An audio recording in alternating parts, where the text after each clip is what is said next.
Welcome back to the video, and today we will start our chapter 10 of economics, that is government budget and the economy, right? So budget, we are all aware about this word budget. Generally हम घर पर भी अपना budget बनाते हैं कि जो भी हमारे पास पैसा आता है हम उसको कहाँ खर्च करेंगे और हमारे पास कहाँ कहाँ से पैसा आएगा. This is called budget.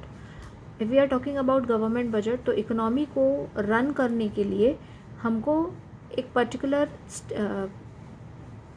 Predictions की ज़रूरत होती है कि हम ये देखते हैं कि हमारे पास पैसा कहाँ कहाँ से आ सकता है और उस पैसे को हम कहाँ स्पेंड कर सकते हैं, एक्सपेंडिचर्स क्या क्या हो सकते हैं, राइट. तो गवर्नमेंट बजट क्या है? एक एनुअल स्टेटमेंट है. जो एनुअल मतलब हर साल के लिए बजट बनाया जाता है, showing item wise estimates of receipt and expenditure. जो कि आइटम वाइज हम उसमें शो करते हैं कि हमारे पास रिसिप्ट्स कहाँ कहाँ से होंगी, पैसा कहाँ से आएगा और हम उसको पैसे को कहाँ कहाँ खर्च करेंगे during a fiscal year. Fiscal year means जो भी आपका फिस्कल ईयर होता है वो होता है 1 अप्रैल टू 31 मार्च. तो एक फिस्कल ईयर में आपके पास क्या क्या रिसिप्ट्स होंगी, क्या क्या एक्सपेंडिचर्स होंगे, वो आइटम वाइज जब हम उसको शो करते हैं एनुअल स्टेटमेंट में, उसी को हम गवर्नमेंट बजट बोलते हैं. और जो बजट होता है वो एवरी 1 फरवरी को ज़्यादातर प्रेजेंट किया जाता है. तो हम मेनली इसमें बात करेंगे यूनियन बजट के बारे में. नेक्स्ट जो टॉपिक है इसका वो है ऑब्जेक्टिव्स ऑफ गवर्नमेंट बजट. जो आपका गवर्नमेंट बजट बनाती है उसके क्या ऑब्जेक्टिव्स होते हैं. अगर आप हम अपने ऊपर रखकर सोचते हैं, हम अपना घर का बजट बनाते हैं, तो उसके पीछे क्या ऑब्जेक्टिव होता है कि भाई हम और ज़्यादा जो भी हमारे पास रिसोर्सेज हैं उसको रीएलोकेट कर पाएँ, हम और ज़्यादा ग्रोथ एंड डेवलपमेंट कर पाएँ. शॉक्स और सरप्राइजेज़ होते हैं हमारी लाइफ में, उन शॉक्स और सरप्राइजेज़ को मीट आउट कर पाएँ. तो ये कुछ हमारे बजट के, जो हम अपनी फैमिली का बजट बनाते हैं उसके कुछ फीचर्स होते हैं. लेकिन यहाँ पर हमें फीचर्स पढ़ने हैं गवर्नमेंट बजट के. तो first one is reallocation of resources का रीएलोकेशन करना.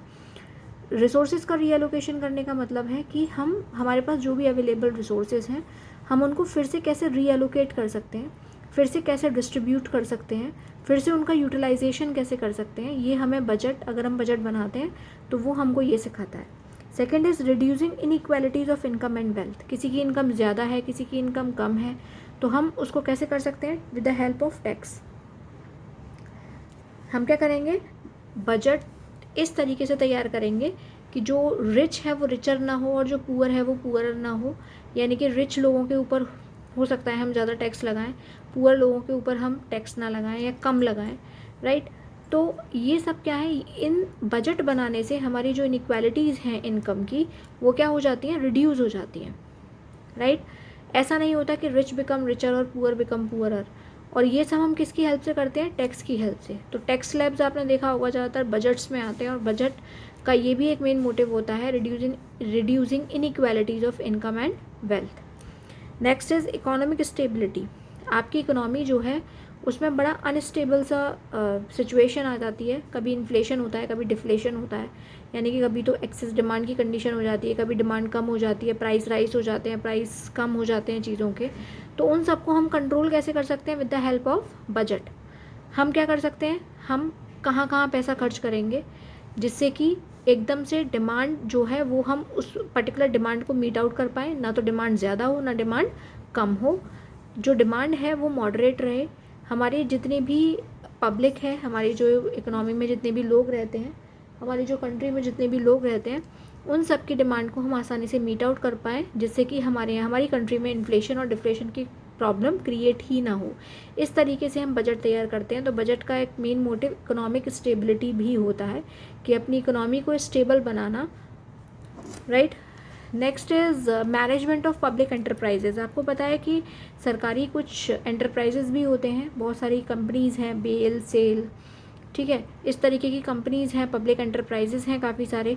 तो उनकी देखरेख भी हमें किससे करनी है? उनके लिए भी हमें पैसा चाहिए. तो हम बजट में ही उनके लिए एस्टिमेट करना स्टार्ट कर देते हैं कि हमें यहाँ से कितना पैसा आएगा और हमें उस पैसे को कहाँ कहाँ खर्च करना है, क्योंकि उनका मैनेजमेंट होना भी बहुत ज़रूरी है.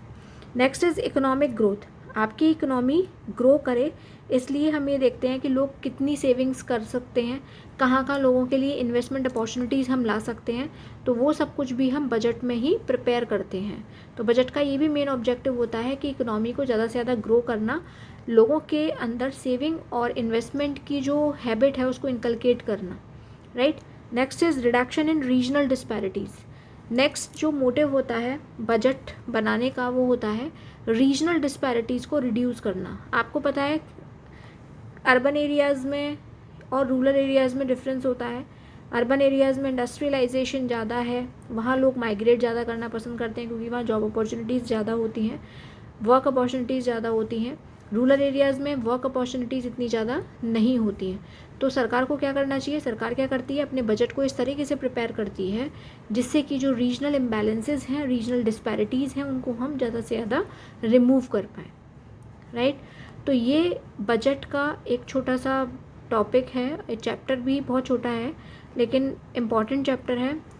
एक बार फिर बता रही हूँ, जो बजट होता है ये एस्टिमेटेड होता है, राइट। ये रियल नहीं होता है, ये एस्टिमेटेड होता है। हम एस्टिमेट करते हैं कि हमारे पास कितनी रिसिप्ट्स आएंगी, कितनी इनकम आएगी और हम उस इनकम को कहाँ कहाँ खर्च करेंगे। जो भी इनकम आती है, आपने देखा होगा सरकार के पास जो भी इनकम आती है उसको जगह जगह कभी ब्रिजेस बन रहे हैं, डैम्स बन रहे हैं, राइट। बहुत सारे सरकारी काम होते हैं, वो सारे काम कहाँ से होते हैं, हमारे बजट से होते हैं, राइट। तो जो भी गवर्नमेंट हमारे लिए काम कर रही है, हॉस्पिटल्स बना रही है, स्कूल्स बना रही है, कॉलेजेस बना रही है, यूनिवर्सिटीज़ बना रही है, मेडिकल कॉलेजेस बना रही है, ये सब कहाँ से बनते हैं, ये सब बजट से ही तो बनते हैं, ये सब एक्सपेंडिचर्स हैं। और जब सरकार खर्चा करती है तो आपको पता है कि जो हमारा देश है उसमें एम्प्लॉयमेंट अपॉर्चुनिटीज़ बढ़ती हैं, लोगों की इनकम बढ़ती है और उसी हिसाब से फिर सरकार उन पर टैक्स भी लगाती है जिससे कि इनकम इनइक्वालिटीज़ को कम किया जा सके। बहुत लोगों के पास बहुत पैसा भी ना आए और लोगों के पास इतना भी ना कम पैसा हो कि वो जी ना पाए, राइट। इकोनॉमिक स्टेबिलिटी लाती है, इस तरीके से बजट प्रिपेयर करती है कि इन्फ्लेशन और डिफ्लेशन की सिचुएशन आपकी कंट्री में क्रिएट ना हो। इस तरीके से वो अपने पैसे को खर्च करती है जिससे कि देखिए ऑब्वियसली अगर इन्फ्लेशन की कंडीशन उसको लग रही है कि इन्फ्लेशन की कंडीशन क्रिएट हो सकती है तो वो क्या करेगी, अपने एक्सपेंडिचर्स को कम कर देगी। ये हम पहले भी डिस्कस कर चुके हैं। मैनेजमेंट ऑफ पब्लिक एंटरप्राइजेज, जितने भी पब्लिक एंटरप्राइजेज हैं, जितनी भी गवर्नमेंट कंपनीज़ हैं, पब्लिक कॉरपोरेशंस हैं, डिपार्टमेंटल अंडरटेकिंग्स हैं, उन सब की देखरेख करना, उनका मेंटेनेंस करना, उनका मैनेजमेंट करना, it is a work of government and it is financed with the help of government budget. Economic grow करना, हमारी इकोनॉमी ज़्यादा से ज़्यादा ग्रो करे तो नए नए प्लान्स और पॉलिसीज़ लाती है हमारी सरकार जिससे कि लोग उसमें सेविंग करें, इन्वेस्टमेंट करें अपनी और ज़्यादा से ज़्यादा आपकी इकोनॉमी ग्रो हो। रिडक्शन इन रीजनल डिस्पैरिटीज़, इसमें जो आपकी रीजनल डिस्पैरिटीज़ हैं, इनइक्वालिटीज़ हैं, region wise, urban areas, rural areas, उन सारे डिस्पैरिटीज़ को रिमूव करना ही जो गवर्नमेंट बजट होता है उसका ऑब्जेक्टिव होता है, राइट। तो आज हम इतना ही पढ़ेंगे। इन द नेक्स्ट वीडियो फिर हम पढ़ेंगे जो आपके बजट के टाइप्स होते हैं वो।